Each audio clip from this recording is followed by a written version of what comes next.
Hey, what's going on, team? Some super quick updates. Just want to make sure that you guys are aware of what it is that's going on. Very quick, NASDAQ market is down 0.15% during overnight hours. So as you guys can see here, for QQQ, we closed right around 528.99, pretty much 529, and we hit lows of 526.80, but currently trading at 528. It does look like a descending pattern, lower highs, lower lows. It's overnight hours. There's normally not a lot of volume, so it could get easily manipulated on, what's driving the price up or down. Overall, at least it kind of makes sense. Things are escalating. Things are not necessarily getting worse. So markets are still downturning. Now, is this something that you need to be very concerned about if you are long? No, because markets are still kind of trading sideways. A lot of you guys know is that I want the markets to drop. I think markets are overbought and overvalued. That's my personal bias and opinion. With that being said, I can want the markets to drop all I want, but it doesn't mean that they're going to, and it doesn't mean that they are. We have to respect the trend, and we can see that based off of previous patterns for the past few days, it's been trading sideways. It has a common support range right around 520. It has a common resistance range right around 535 to 540. Markets are choppy. Markets are sideways. I don't know how the market still hasn't started to drop, but at least for now, markets are still holding pretty well. There is no full break of pattern. It's just coming back, pulling back and testing previous lows. So really nothing that we should be too concerned about based off of what it's showing us so far. Now, on the larger time frames, if we actively begin to, trade below the moving average and actively begin to make lower lows and lower highs, I'll make sure that I provide you guys with a great update when it comes down to that, but we are just not there yet. So now, what are some things that you should be aware that has recently been shared? So Justin, 16 billion, not million, 16 billion login credentials leaked in the world's largest data breach, affecting Apple, Google, Facebook, Telegram, and more. I don't know what could be bigger than this. Obviously, there isn't, because this is the largest data breach ever in history. But yes, just wanted to make sure that you are aware. So if you're probably going to receive an email from any of these outlets. Just be very careful for spam emails. Don't click on any, unrequested links, and just make sure you don't fall for those spam emails that ask you to reset your password, which might actually be the actual spam accounts reaching out to you because now they have somewhat of your information. The other thing that I think that you guys should know is that the White House now says that President Trump will decide within the next 2 weeks if the U.S. will strike Iran. The part that I don't understand about this, and I've complained about this before, is that there's inconsistency with what he says versus what he actually does. 2 days ago, he said that he was going to give Iran 48 hours for a full surrender. Now it's 2 weeks. It just seems like an indefinite timeline. I thought we weren't going to extend tariffs or trade war, right? We needed every country to come to us on what they want when it comes down to this trade war agreement.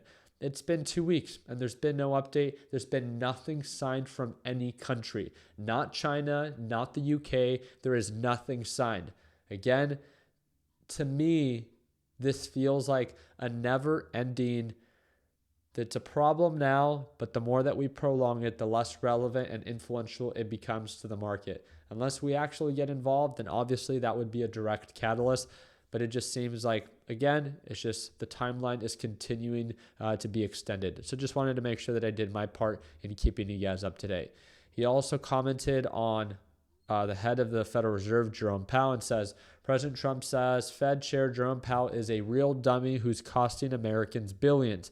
Powell should cut rate or quit. Again, resorting back to insulting the head of the Federal Reserve, regardless if you agree or disagree with what it is that he's doing. That's his job, and he gets to do whatever it is that he wants to do and is not influenced by the President of the United States. They're independent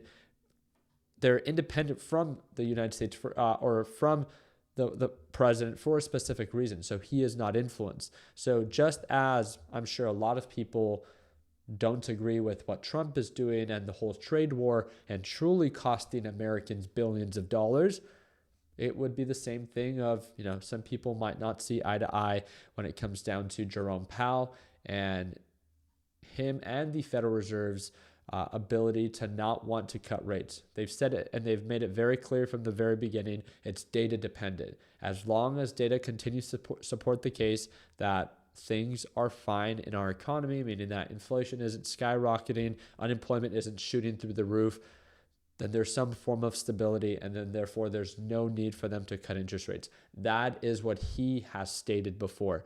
So it almost seems like they're not going to cut interest rates for the remainder of the year. But again, just wanted to make sure that you guys were aware. This is kind of, I would say, I don't want to say the most concerning thing, but I didn't like this message, and I confirmed it from the source. So again, please feel free to do your own due diligence. I looked for 2 to 3 different sources to confirm, because this is a pretty big threat. It says North Korea warns America and Europe against joining the war against Iran.